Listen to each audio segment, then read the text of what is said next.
Well, on this video, I'll be discussing with you on how you are supposed to treat coughs or any other respiratory issue on your farm, on your pig farm.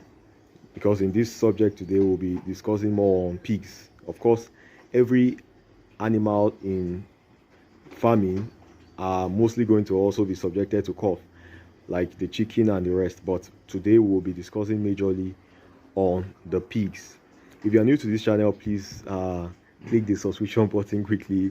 We aim to give you the A to Z of pig farming. We'll be bringing lots of videos on how to run a profitable pig farm, and we're going to be very detailed, telling you almost literally we don't want to cover up anything. We want to show you and give you the best things, the best practice, the best information for you to have a successful pig farm.